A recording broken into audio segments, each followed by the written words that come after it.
You know, every year around this time, we scroll through our timelines. We see the balloons, the flowers, the celebrations, but they ain't for us. They never are.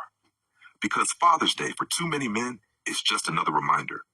A reminder that no matter how much you give, no matter how many nights you lose sleep, how many hours you grind, how many times you sacrifice your own joy to provide for your kids, you still invisible. And let's be real. You start seeing what some of these females really think about us. Instead of love and gratitude, you see shade. You see silence. You see women using this day not to uplift the good fathers, but to remind the world of the ones who failed them. But what about the ones who showed up? What about the ones who never left? You don't hear about them. Because in today's world, praise is conditional, only handed out when it's convenient, only posted when it gets the right amount of likes. Let's examine this. On Mother's Day, it's universal. Happy Mother's Day posts flood the feed. Even the worst mothers get celebrated like queens. But Father's Day? Crickets. Silence. Or worse, petty posts, backhanded compliments. I'm the mom and the dad. Nah. Being a father ain't a vibe. It ain't a role you just claim in a caption. It's consistency. It's presence. It's protection, provision, and principle. And when men deliver that, day in and day out, and still get ignored, mocked, or forgotten, it tells you everything you need to know. So to my brothers out there who feel the weight today, who feel like their efforts don't matter, you matter. You always did. But let this day be your reminder too. Start moving different. Stop giving your loyalty to the ungrateful. Stop bending backwards to prove yourself to women who use appreciation like it's a weapon. Reciprocate the energy. If she can't give you what you give her, pull back, fall silent, protect your peace, because real men shouldn't have to beg to be valued. To the real fathers, the ones who fight through the pain, who work 2 jobs to make sure them babies never feel lack, who show up even when the system's against them, even when the mother uses the child like a pawn. We see you. And even if the world don't give you your flowers today, take your own. Because kings don't wait for crowns. They wear them. This ain't just Father's Day. This is a wake-up call. They forgot about us? Let them. Just don't let it make you forget your worth. To the woman who woke up today, not in gratitude, but in bitterness. To the one who stared at her phone and couldn't bring herself to type 3 simple words, Happy Father's Day. To the man who helped bring her child into this world, let's talk. Because this ain't about your feelings no more. This is about your spirit. See, you had a choice today, a chance to show grace, a moment to break the cycle, but you chose war. On a man who's already fighting for air in a world that don't see him unless he fails. You call yourself strong, you say you're a queen, but a real queen never dishonors the king who protects her children. And what's worse, you didn't just stay silent, you didn't just ignore him. You used today, his one day, to twist the knife. You posted shade, you rolled your eyes. You handed him a burnt plate and a bitter look, and called it love. You didn't celebrate him because you don't want him to feel seen. You want him to feel what you feel. So you take your unresolved pain, your envy, your shame, and you project it onto a man who still shows up anyway. That ain't strength. That's spiritual sickness. You punish a man for loving his kids because you resent how they love him back. You block his light because it reminds you of the darkness in your own soul. And you think if you can't be happy, neither should he. You think that's power? Nah, that's demonic. Because only something twisted would look at a man spending time with his child and think, how can I ruin this? Only something cold would time a child support letter to hit his mailbox on Father's Day. Only a spirit disconnected from truth would see a father smile and feel rage instead of respect. Let's be real. You didn't fail because of him. You failed because you never healed. You never matured past your pain. So now every decent man reminds you of what you never became. You want control, not peace. You want credit, not co-parenting. You want to hurt, so you play God with access to his children. But here's what you don't realize. That man you tried to crush today, he's not like you. He'll keep showing up. He'll keep loving them kids through your bitterness. He'll keep rising even when you want him to drown. And one day when your child grows up and asks, why didn't I see my father more? You won't be able to hide behind your lies because truth has a way of surviving. So here's your mirror. If you use this day to punish a good man, if you're sitting in your silence thinking it proves a point, all it proves is how far you've fallen from womanhood. Heal, humble yourself, and stop turning your children's future into your battlefield. Because real queens don't use their womb to wage war. Now let's talk about what really happened in our communities over the last 50 years. Let's call it what it is. In the last half century, something took root.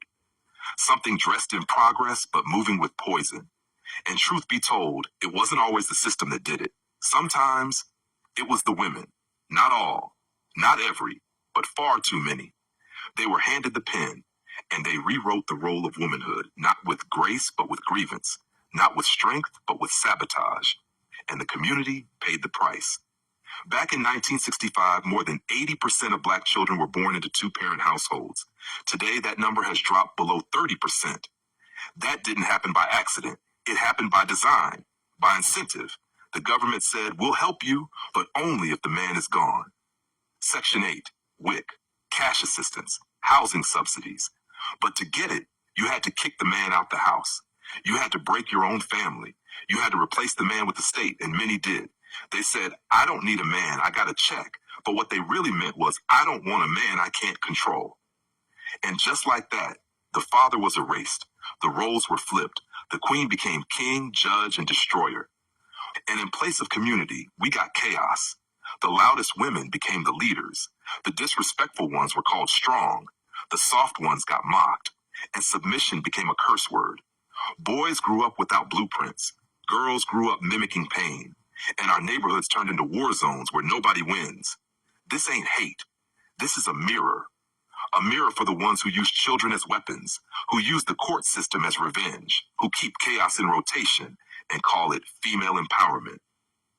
You were never meant to lead the home. You were meant to guard the heart of it. But too many traded that in for clout, control, and a couple hundred in benefits. You want to be called queen? Then act like one. Act like the builder of kingdoms, not the queen of destruction. Because behind every broken man is a woman who weaponized her hurt. And behind every shattered community is a spirit that forgot how to love. We love you enough to tell you the truth. Now the mirror is in your hands. Let's talk about the other side of this. Let's talk about the men who've been sitting in the middle of this storm for years. Not just on Father's Day, not just on birthdays, not just during court cases, but year after year. Swallowing silence, enduring shade, letting a disrespectful woman reign in their household while they sit there, quiet, defeated, numb. To you, you're not a victim, you're an enabler. You don't deserve sympathy. You deserve every inch of pain that you're receiving. Because you stayed. You stayed after the curses. You stayed after the insults. You stayed after she made your children believe you were weak. And guess what? You are. No real man tolerates disrespect. Not an inch. Not a teaspoon. Not a trace. You're sitting there getting what's called a fool's reward. A slow death at the hands of a loud woman who learned a long time ago that you ain't gonna do nothing but sit there and take it. You, my brother, are part of the problem. You're the reason she's this bold. You're the reason she feels untouchable. Because you stay. You tolerate it. You raise your kids in it. And now they think it's normal. You think staying for the child makes you noble? No, you're teaching that child that a man's role is to be disrespected in silence. You're teaching that boy how to be passive. You're teaching that girl how to be dominant and dishonorable. You don't have to deal with these clamorous women to love your child. You don't have to sleep under the same roof with a woman who mocks you, uses you, and never pours into you. You don't have to be a prisoner to parenthood. So let me say this plainly. If you stay there one more second, after hearing this, after feeling this in your chest, then you deserve it. You deserve to be ignored. You deserve to be unloved. You deserve to be crushed slowly from the inside out because you knew better and still did nothing. Right now, if this video has reached you, if this message got under your skin and you know you've been sitting under a woman like this, you need to move your soul and your feet today. You need to say it's over. You need to make it known. This ends now. You don't need to argue. You don't need to scream. But you do need to mean it. Because if you don't, your kids will. They'll grow up watching you kneel to a woman's chaos and they'll replicate it. They'll weaponize it, and they'll take you down just like their mama trained them to. This is bigger than you. This is a cycle. You were likely raised by women just like this, so now you see no problem tolerating the disrespect. No problem sleeping beside a serpent just to say you have access to your children. Break the chain. Break it today. If you felt unappreciated on Father's Day, if you looked at that burnt hot dog and that dry tone and that silent treatment and something inside you died a little deeper, that was your sign.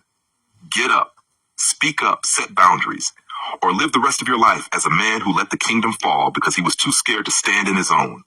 You don't need her permission to love your child. You don't need her approval to walk in your power. Love your children. Hate disrespect. Choose peace. But most of all, choose yourself before it's too late.